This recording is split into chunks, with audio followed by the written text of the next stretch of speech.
Hello, everybody, and welcome to this month's mini masterclass. We're going to talk about business models. Now, I love everything about business, but I also think that, business models don't get talked about enough. I feel like we often think that creativity lies in the marketing of things, but really, when we're talking about building the foundation for our business, so much of the important stuff is built into our business model.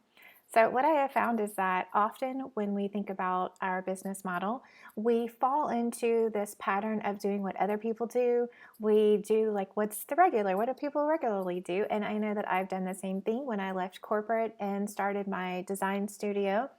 I kind of just picked up what I already knew and didn't fully embrace new patterns or new systems or new ways of doing things, and was really kind of stuck in that linear thinking.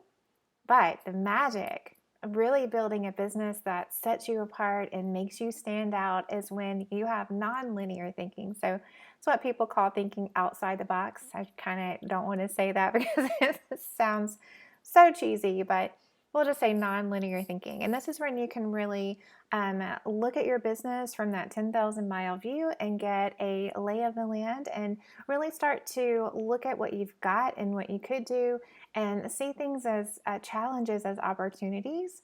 And I really love that. So today we're going to jump into what it takes to create a business model that is really going to support your overall growth.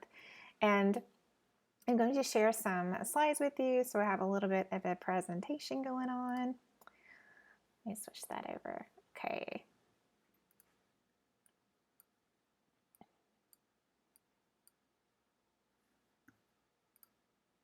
All right. Here we go. So this month's masterclass is how to create a business model that makes scaling easy, because we want to make sure, like I said, that we are creating a foundation for long-term sustainability and growth.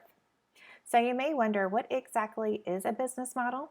And I think a business model in its simplest form is really just how are you going to make money? It's the services that you sell. It's how you're going to serve your clients while also meeting your financial goal.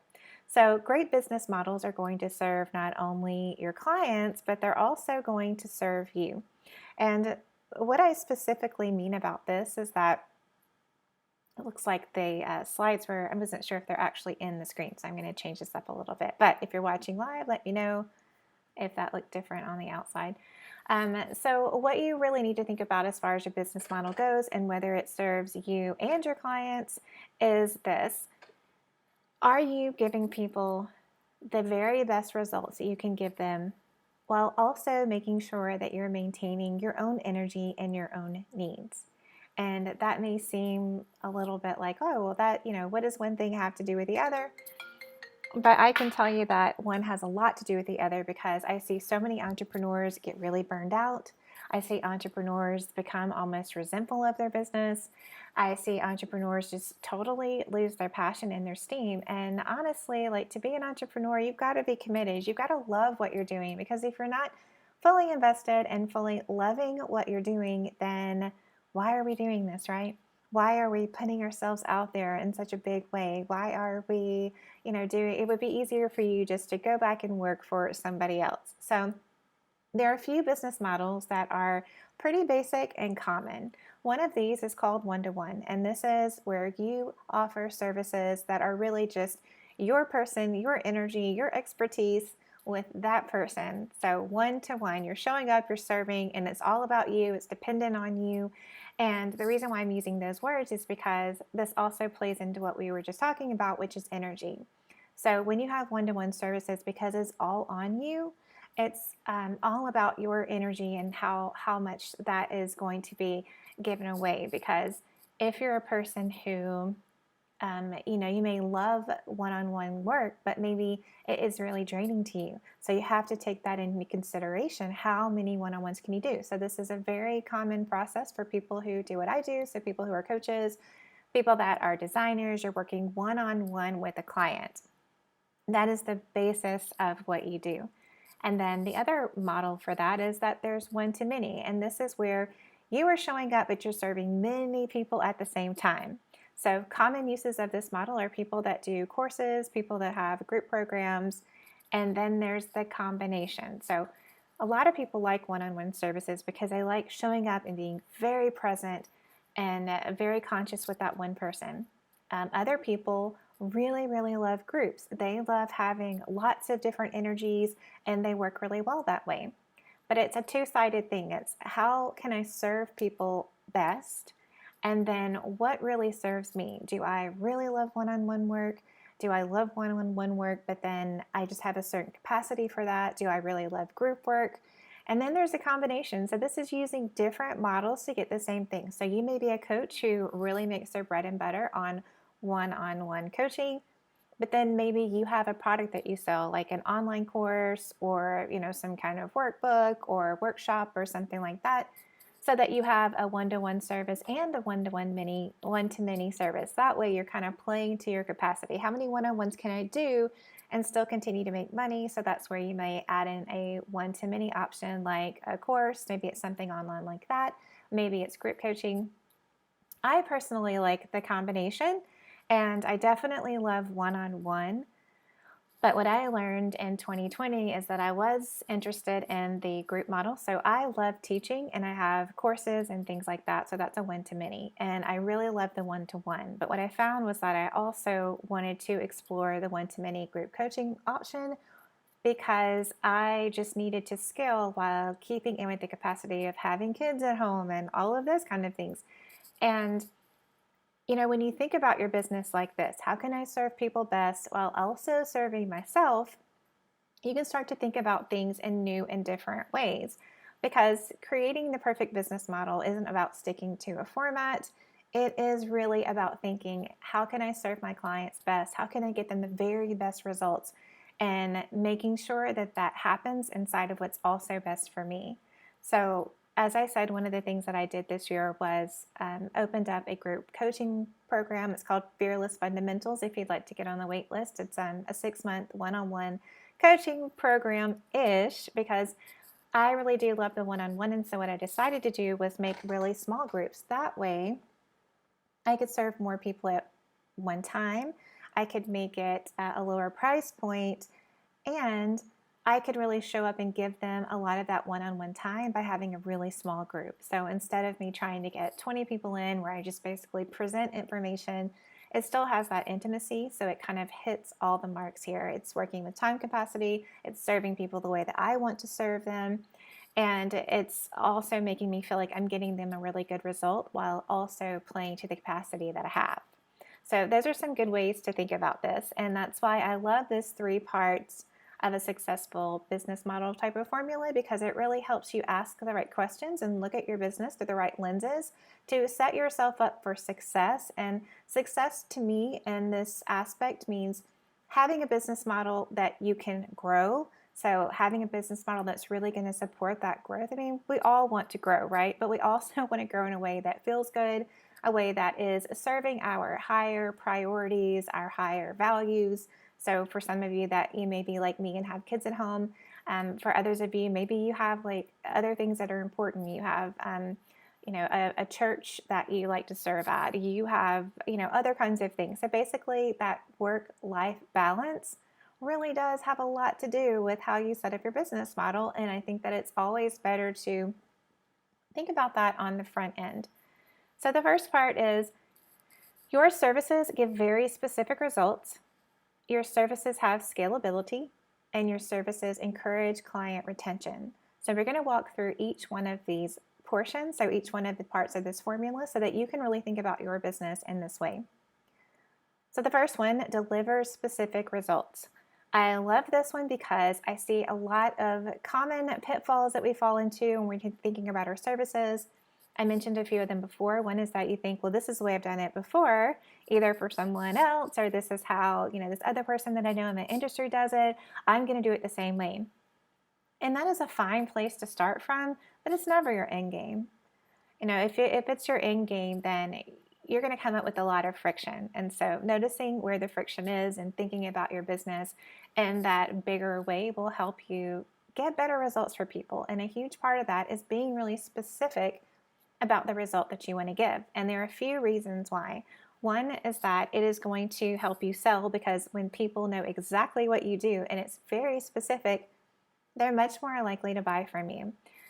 And then two, is going to help you avoid some of these pitfalls, which is trying to solve every problem. So if we're trying to solve every problem, then we end up not really efficiently solving the right problems, and our clients also don't know what we do. There's also the portion that it gets very overwhelming. It's very overwhelming to people to come to your website and see that you do everything. Now, I know that it's a popular belief that you should be a one-stop shop. Okay, and it seems like that makes sense. Like let's just do everything. Let's make sure that people can come in and get everything that they need. But I'm here to tell you, as we work through this mini masterclass, that there are different ways of doing this in a way that does not make your customers feel overwhelmed, in a way that lets you stand out and show your expertise instead of just being like, one-stop shop is not bad, but it's definitely not the golden egg that people make it out to be. So the other flip side of this is that when you're trying to solve every problem, when you are overwhelming your clients with options, then you're overwhelming yourself with deliverables. Okay, and the reason why this is bad is because this is when you get people who, again, they're burned out. They don't have a lot of confidence because they are constantly trying to live up to this like overwhelming expectation. They're trying to be the best at everything. So I'll just give you an example of how this could happen so it'll make more sense, and you may see some of yourself in some of these things and you may not. So common pitfall, trying to model what everyone else is doing or what you've always done before, and much later realizing that it doesn't work for you. Trying to solve every problem. So I will use my old business as an example. I worked as an art director for a Fortune 100 company. My experience and expertise was in marketing, branding, web design, and while it made a lot of sense to have a client who would come in and get a brand and a website, because usually people need those two things, and then they also need marketing, that felt really overwhelming. It was like, okay, am I an expert at branding and web design, or am I a digital marketing agency? And that was a huge part of me deciding which direction I wanted to go. Did I want to leave that business behind? Did I want to scale up to an agency model? Because it is overwhelming. And while again, it looks like, oh, you can help people with everything here, it's also overwhelming. It also takes away from your expertise. So me as a solopreneur, I am not going to promote myself as an expert at everything. And honestly, how time consuming is it to be an expert at everything? I don't know if any of you deal with services that are very technical or trends. It's really hard to stay on top of all of that stuff, right? So if you really want to be an expert and be the best at what you do, trying to solve every problem for people is not the solution. If I were to have offered all of those different things, it would have been overwhelming. So again, I thought I either need to switch to an agency model where that would make sense, or if I really don't want to do this work anymore, if I really want my expertise to be in marketing, I'm going to make a shift. And often I have clients who fall into that same kind of thing where, look, if you've had your business for any point of time, you've worn so many different hats and you've had to learn so much for yourself. Like, you have a lot of skills, okay? You're like a badass at a lot of different things. But that doesn't mean that you have to offer those as services. So let's talk about a few different things that you could do and how these pitfalls really affect you. If I had decided that I was going to do the marketing and the branding and the web design, that is a lot on me as one person. That's a lot to try to market, and it's a lot to try to deliver. If you have the idea that you have to solve your clients' every problem, then you're putting the sole weight of their business and their success on your shoulders, and that's a lot. So what happens is you're going to feel overwhelmed. You're going to start doubting yourself, and you're not going to feel confident, and it's just not a great place to go down. So, again, it's always nice to pick your niche, but if you want to continue to work with clients, which I suggest you do, that's where you really want to think about, how can I solve their problems so well, but maybe it goes into bite-sized pieces. So you want to focus on solving their specific problem, but in stages. So you may think, well, I have to offer marketing packages, and I have to do design with this, and I have to do, all these other kind of things. But maybe you just solve their problem in stages. Maybe marketing for them is they need social media marketing. They want to do Facebook ads. or, and then maybe like one other kind of digital marketing type of thing. Maybe it's updating their copy on their website. So you can get really specific and offer people options. I like to think about it as bus stops, or a train. If you think about your clients and the end result that you want to give them, what problem do you really want to solve that they have? You don't have to take people from stop A to stop D all in one trip. You can take people in stages, so from A to B and B to C and C to D. That way you get to work with someone and really solve their problem through the different stages, but it's not overwhelming for them, it's not overwhelming for you, and it's super easy for you to sell because it's so specific as to the thing that they actually need help on. An example of this would be someone who really wants to work on their marketing and they just feel like, hey, I need help with social media. And you realize, no, you need more help. So there's more stops in solving your problem. And that is that you really need to have some content help. And you really need to hire a graphic designer and get some new graphic design. I mean, there's different things like this. And some of the ways that you would work with them in stages is that maybe you have some really great collaborations and you have a designer that designs the things for them, but it's under your direction. So there are a million different ways to solve the same problem, but think about your client's problem that they're having, where they really want to go, and how can you take them there in stages rather than trying to solve every problem that they have. And this way, not only will you build a lot of confidence with your client, but you're going to build confidence in yourself because you're serving them really well while playing to your own strengths. And this really leads us into creating offers that scale. So again, once you've done this and you've really broken down how you solve someone's problem, you see how those offers begin to stack because we want to serve people really well, but we can do that in stages. So I'll give you an example of what this means and why this presents you with so much scalability. For my own business, I'll just use this as an example. When someone wants to work with me, they can do a 6-month marketing intensive, a 6-week marketing intensive, and we specifically focus on one problem. So one thing in your marketing funnel that you need to fix, if it's really creating a marketing plan around a specific offer or a course or something like that, we dive in and we go through your content. We make sure that you have a really clear message. Then we make sure that you've got a really simple strategy for getting that message out.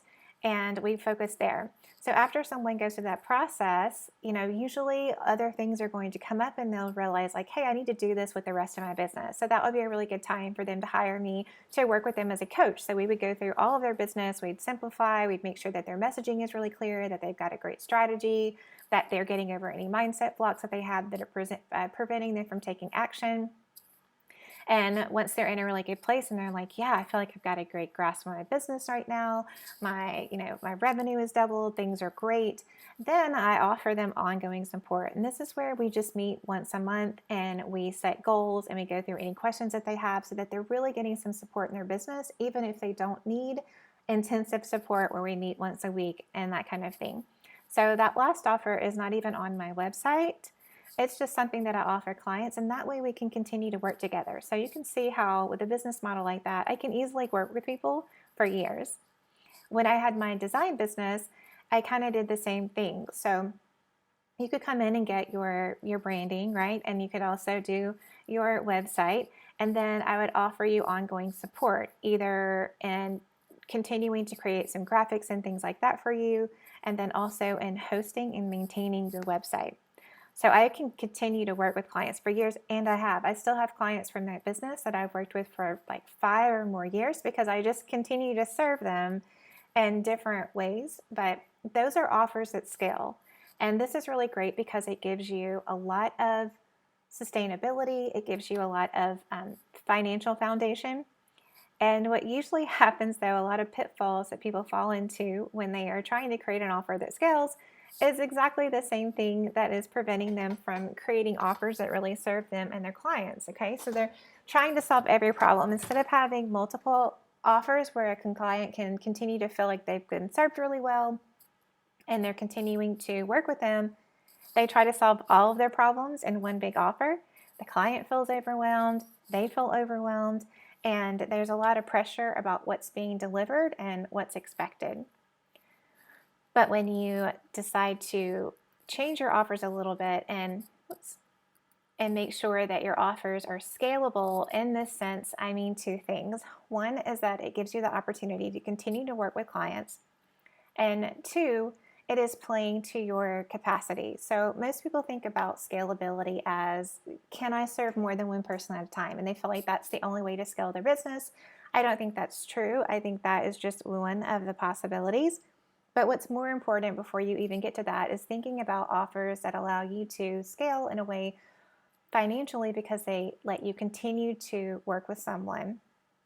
And if you are trying to over deliver and you're trying to push everything into one offer, that's going to be really, really hard for you to do because you're just going to burn out. So scalability is being able to stack your offers, and the return on that is that you're going to be able to serve people better. You're not going to get burned out. You're going to feel really confident about the way that you help people, and it's going to create that long-term sustainability. So I'll give you a couple more examples of what these stackable offers could look like. A lot of people will do one-offs of whatever their service is. So it's really just this micro way to serve people. And it's great because it gives you a chance to build rapport and gain their trust in a way that is financially easier to swallow, right? So it makes it an easy yes because they get to solve a problem they need solved, get to know you and how you work, and build that trust and rapport without it being a heavy lift on them financially. So let's say that, let's just say that you're a coach and you offer someone a marketing intensive like I do. So it wouldn't have to be a 6-week, more expensive thing, but it could just be like a 2-hour intensive where you go through their marketing and you offer them advice and things like that. So your first offer could be a free consultation that's 30 minutes. You just get to know them and let them know how you can help them. Your second offer could be a paid offer that's like a couple of $100s, and basically it's a 2-hour consultation where you help them solve one specific problem. And that easily leads into them saying like, wow, this was really helpful. You really gave me some valuable advice. I'd like to know more about what it would look like to work together. And then that leads into your next offer. So thinking about how to serve clients in the best way that's also supporting you or really help you figure out how to create these offers at scale. How can you continue to serve your clients even better and over a long period of time? And the reason why this matters so much is because we want to always promote client retention. So I'm going to give you a few marketing stats and then let you know how this actually applies to you and your business. So common marketing stats are people are 50% more likely to buy from you again. So this means that even if you sell them a $25 workbook, they're 50% more likely to buy your next thing. So imagine that you have those stackable offers and you have a $25 workbook and people love the workbook. It's really easy to sell because it's only $25 and it's great. And then your next offer is like a $300 intensive or consultation. And you give people even more advice and they love that. And then the offer after that is like an ongoing coaching, or maybe you have a course or some bigger offer. But the key here is that people that buy from you once are 50% more likely to buy from you again. So you can see how it's more about the stacking of the offer than, the price point, or, you can really use this to your advantage. So the second stat is that it takes 5 times as much money to attract a new client. Now, this one's kind of interesting because it really plays more to some older business models and very specific company types of models. For example, they would say, it's easier to train somebody that already works with you. It costs 5 times as much money to train someone new to work for your company. But what I want you to think about this as, think about the energy. Think about how much energy you spend marketing to get a new client. Like how many Facebook posts you write and how much engagement you do on Instagram and how much content you're writing to attract a new client versus just retaining and building a relationship with the clients that you already have. And this last one is interesting. It's personalization can increase customer spending up to 500%, which I think is another way of saying that people are 50% more likely to buy from you again once they've bought from you the first time. And so the way that this really can translate into your business is knowing that continuing to serve your clients creates much more financial stability and requires less marketing. So if you are stressing about trying to get on all the social media platforms and get more followers and things like that, you need to remember that all that energy that you're expending could just be money from really building relationships with the people that are already interested in you, that are already wanting to connect with you. So nurturing your relationships is always going to be more valuable than attracting new clients. And this is all good news, because I would say, like, every client I have, they hate the idea of like sales. I'll put in quotes, like sales and being salesy, and it feels gross and it doesn't feel right. And I work with a lot of healers and coaches and people that have just decided that they love to serve people. And what this is saying is that, hey, that's all you need to do, that it is a proven fact. So, like, really fancy marketing stats here, that it's really more about relationships and nurturing those relationships. So if you are feeling like you're overloaded on time and you're trying to figure out what your best move is, then this should make you feel really great, because if you had a choice between creating new content and putting yourself on a new platform, or creating more content and trying to get more, views on Instagram, versus having conversation, leaving comments on people who already have some connection with you, and it's very clear which one you should be doing. And I hate to say should, but I mean, we all have to make choices like that. And I think a lot of times, and I've been totally guilty of this too, we stick so hard and fast to our marketing plan and our idea of what we need to be doing, that we hustle and we get all the content out there. We're on all the places and it's scheduled and it's going out and all this kind of thing. And then we're like so tired that we're not actually engaging with anybody. So I think that these are very encouraging for the kind of bosses that I know I am, and the kind of bosses that I know you are. And I just want to put this all together and summarize it really quickly for you. And that is this: your business model is really important.